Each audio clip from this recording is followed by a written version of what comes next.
बिस्मिल्लाहिर्रहमानिर्रहीम। अस्सलाम वालेकुम बच्चों, हम लोगों ने पिछले लेक्चर में पढ़ा कि जब हम किसी भी करंट कैरिंग कंडक्टर को मैग्नेटिक फील्ड के अंदर रखते हैं तो उसके ऊपर एक फोर्स लगती है। ठीक है, अभी उसी चीज़ को हम फर्दर डिटेल से स्टडी करते हुए ये आज का टॉपिक पढ़ेंगे, turning effect on a current carrying coil in a magnetic field. अच्छा बच्चों, सबसे पहले तो हमें पता होना चाहिए कि इसमें कॉइल क्या है, फिर ही हम बाकी ये जो स्टेटमेंट है इसके बारे में आज पढ़ सकेंगे, क्योंकि हमने पहले कॉइल को अभी तक डिस्कस नहीं किया। ठीक है, अपने किसी भी लेक्चर में। तो कॉइल या लूप, ठीक है, इसके बारे में पढ़ते हैं। अ कंप्लीट सर्कल और round of conductor is called a loop. जब एक सर्किट कंप्लीट होता है, मतलब एक वायर का, जिस तरह ये यहाँ पर मैंने एक आपके लिए लूप बनाई भी है, देखें यहाँ से ये कंडक्टर है सारा। अब ये दोबारा यहाँ पर क्या हो रहा है, कनेक्ट हो रहा है। बेशक बैटरी से हो रहा है, अगर आप इसको कनेक्ट करने के लिए स्विच या बैटरी यूज़ नहीं भी करते फिर भी ये लूप कहलाएगा इस तरह सर्कल। ठीक है, if we place current carrying loop inside the magnetic field. अच्छा, अब हमने इसको किसी मैग्नेटिक फील्ड के अंदर रख दिया है। The loop will rotate due to the torque acting on the coil. This is also working principle of electric motors. अच्छा, वो होता क्या है बच्चों, आपको 9th क्लास में जब हमने टॉर्क के बारे में पढ़ा, आपको याद होगा कि टॉर्क क्या होती है, टर्निंग इफेक्ट ऑफ फोर्स। ठीक है, यानी कि ऐसी फोर्स जो किसी चीज़ को रोटेट करवाए, स्ट्रेट लाइन मोशन या फ्रंट या बैक की तरफ मूव ना करवाए बल्कि उसको रोटेट कर दे अपनी जगह पर, ऐसी फोर्स क्या कहलाती है, टर्निंग इफेक्ट। और turning effect on A current carrying coil, ऐसी कॉइल पर जो करंट कैरी कर रही हो, ठीक है, इन ए मैग्नेटिक फील्ड। मतलब ये है कि अगर हम किसी करंट कैरिंग कॉइल को, कॉइल के बारे में हमने पढ़ लिया है, अगर उसमें करंट हो और उसको हम किसी मैग्नेटिक फील्ड के अंदर रखें तो उसके ऊपर टर्निंग इफेक्ट होगा, मतलब वो घूम जाएगी। और यही कुछ होता है मोटर्स के अंदर, यही मोटर्स का वर्किंग प्रिंसिपल है। आज हम इसी चीज़ को डिटेल से डिस्कस करेंगे। ठीक है, और ये टॉपिक अगर आपको अच्छे तरीके से समझ आ गया तो इसकी बिना पर आपको डीसी मोटर को समझना बहुत ही आसान हो जाएगा। अभी नेक्स्ट हम लोग देखेंगे बच्चों कि जो है डीसी मोटर है वो हमारे पास किस तरह काम करती है। ठीक है, डीसी मोटर एक इंटरेस्टिंग चीज़ है जिसके बारे में आप इंशाल्लाह बहुत अच्छे तरीके से समझेंगे। अच्छा, अब turning effect on current carrying loop और कॉइल, हम उसे मतलब लूप भी कह सकते हैं और कॉइल भी कह सकते हैं, जो हमने पहले देखा है current carrying. Consider rectangular coil of wire with sides P Q and R S. बच्चे देखें यहाँ पर ये अंदर वाली हमारे पास एक कॉइल है, ठीक है, ये वाली, ये डॉटेड लाइन के साथ, और यहाँ पर ये कॉइल कंप्लीट हो रही है। ये जो उसका वायर का पोर्शन है इसको आप कॉइल कह सकते हैं, लेकिन फ़िलहाल जिस पर फोर्स लगनी है वो सिर्फ ये है, क्योंकि यहाँ पर फील्ड लाइंस हैं ही नहीं, तो हम सिर्फ इसको जो है लूप कंसीडर करेंगे, ये वाली पी क्यू आर एस। ठीक है, पी क्यू और ये। अच्छा, अब उसके जिस कॉइल को हम डिस्कस करें उसकी कौन कौन से एंड्स हैं, पी क्यू और आर एस। ठीक है, lying perpendicular to the field. Field के परपेंडिकुलर होने का मतलब क्या है बच्चों, यहाँ पर देखें नॉर्थ से साउथ की तरफ फील्ड लाइन इस तरह आ रही होंगी, ऐसे है ना, लेकिन उसके ऊपर जो है हमारे पास जो वायर है, तो फोर्स क्योंकि इसके इन्हीं कॉइल्स पर लगनी है इसलिए हम इनको ही डिस्कस करेंगे। अच्छा, उसके एंड्स कौन से हैं, पी क्यू और आर एस। नाउ अच्छा, now it is placed between two poles of a permanent magnet. अब ये जो बाहर हैं ये मैग्नेट कौन से हैं, परमानेंट मैग्नेट्स हैं। ठीक है, मतलब इनकी एक अपनी फील्ड है, मैग्नेटिक फील्ड, उसके अंदर हमने इस करंट कैरिंग को रखा है। इसको करंट कहाँ से मिल रहा है, बाहर इस बैटरी से, इस लूप को करंट मिल रहा है। ठीक है, now the ends of the coil are connected with the positive and negative terminal of the battery. Battery के जरिए हमने इसको करंट दे दिया, current would start flowing through the coil. अब जैसे ही हमने कनेक्शन दिया तो क्लियर है कि यहाँ से जो है ना करंट यहाँ पर फ्लो होना शुरू हो जाएगा। The current passing through the loop enters from one end of the loop and leaves through the other and. देखें, यहाँ से करंट इंटर होगा और फिर इस लूप में से होता हुआ यहाँ से बाहर आएगा और फिर वो बैटरी में आ जाएगा, जिस तरह भी एक कनेक्शन कंप्लीट हो जाएगा। अच्छा, अब हमें ये पता चल गया कि हमने लूप को रखा हुआ है फील्ड के अंदर। लूप क्या है, परपेंडिकुलर है, फील्ड लाइंस की डायरेक्शन इस तरह है और लूप की डायरेक्शन इस तरह है। ये आपके आपस में क्या होगा, 90, जिस तरह क्रॉस की दो लाइंस आपस में 90 पे होती हैं। अच्छा, और हमने करंट भी गुजार दिया। अब हम देखते हैं कि रोटेशन किस तरह होनी है। ठीक है, अब रोटेट तो स्टार्ट हो गया, लेकिन अब रोटेशन को हम फ्लेमिंग्स लेफ्ट हैंड रूल के ज़रिए देखेंगे कि वो रूल हमें यहाँ पर किस तरह डायरेक्शन लेके देगा मोटर की या कॉइल की जो अभी रोटेशन है उसके हवाले से। Now apply Fleming's left hand rule to each side of the coil.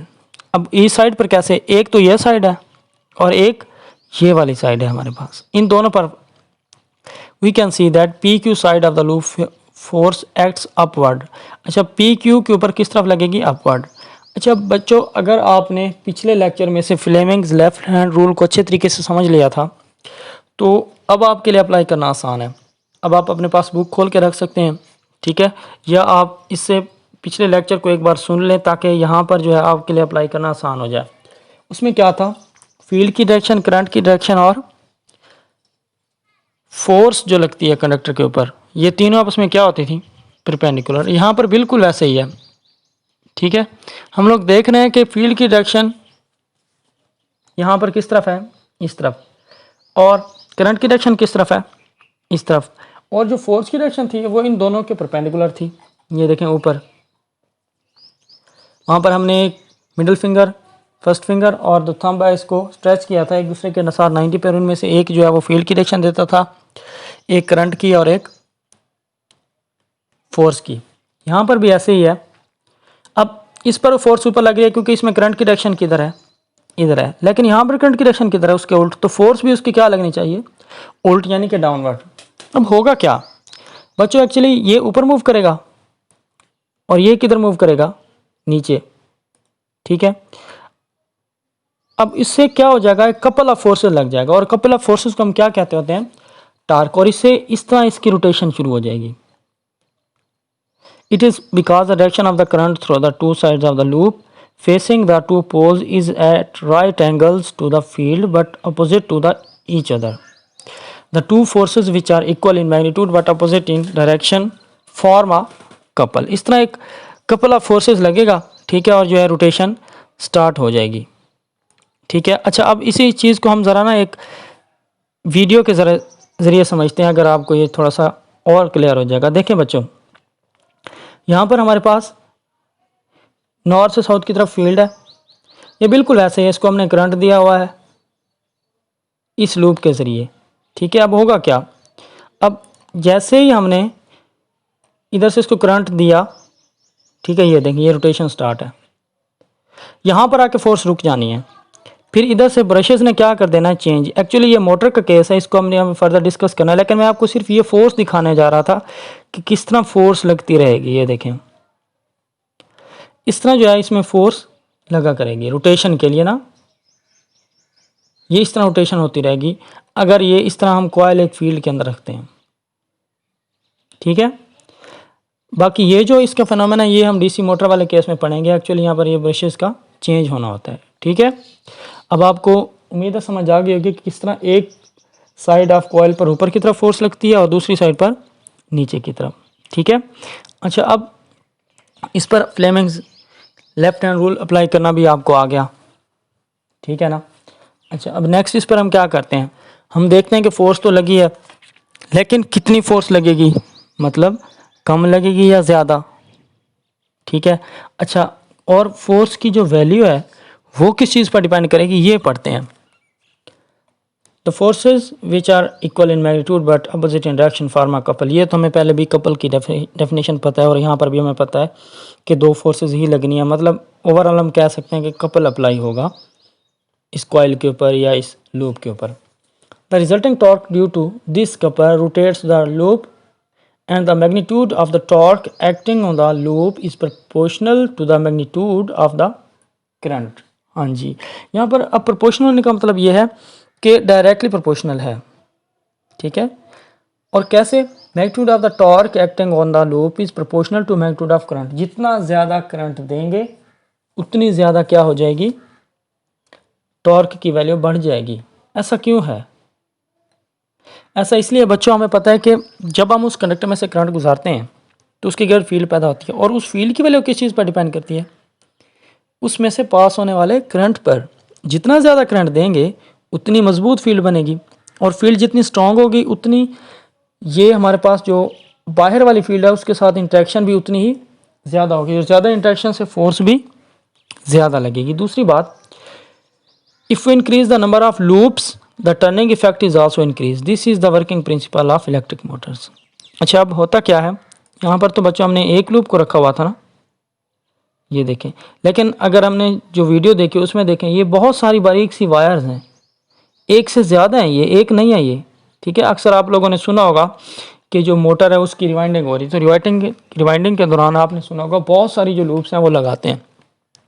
तो जितनी ज़्यादा लूप्स होंगी तो सब पर फोर्स लगेगी, तो फोर्स की वैल्यू क्या आ जाएगी, बढ़ जाएगी, ठीक है। तो बच्चों ये जो था हमारा आज का टॉपिक, ये एक लॉन्ग क्वेश्चन है, ठीक है, और इसकी बिना पर आपको डीसी मोटर याद करना है, इसलिए इसको आपने अच्छे तरीके से तैयार करना है। अब इसमें आपके लिए जो है होमवर्क क्या है, ये डायग्राम्स अच्छे तरीके से बनानी है, इनके नॉर्थ साउथ इनके नेमिंग है ये भी करनी है। अच्छा बच्चों, एक बात का ख्याल रखना है कि इसकी डायमेंशंस ख़राब ना हो, मतलब लूप फील्ड के अंदर ही लाए, लूप बाहर ना आए, और ये जो करंट की डायरेक्शंस हैं और ये जो बैटरी के जो टर्मिनल्स हैं, मतलब पॉजिटिव नेगेटिव, इनके हवाले से बहुत बारीक मीनी से बनाना है आपने, रोटेशन वाली जगह भी बनानी है, और ये सारा इसको अच्छे तरीके से बनाना है ताकि आपको एक बार कंसेप्ट क्लियर हो जाए। और बाकी आपने लर्न तो इसको करना है, आपको इसकी डेफिनेशन आनी चाहिए, मतलब किस तरह अप्लाई होती है फोर्स, फ्लेमिंग रूल अप्लाई करना आना चाहिए, लूप के बारे में पता होना चाहिए, ठीक है। और मैग्नीट्यूड जो है इसकी फोर्स की वो किन चीज़ों पर डिपेंड करती है ये भी पता होना चाहिए। हमारा आज का लेक्चर जो है वो यहीं तक था। मुझे उम्मीद है आप लोगों को ये लेक्चर अच्छे तरीके से समझ भी आया होगा और आपको इंटरेस्टिंग भी लगा होगा। तो नेक्स्ट आपने इसको अच्छे तरीके से तैयार कर लेना है और जो होमवर्क है वो कंप्लीट करके सेंड कर देना है, ठीक है। अल्लाह हाफिज़।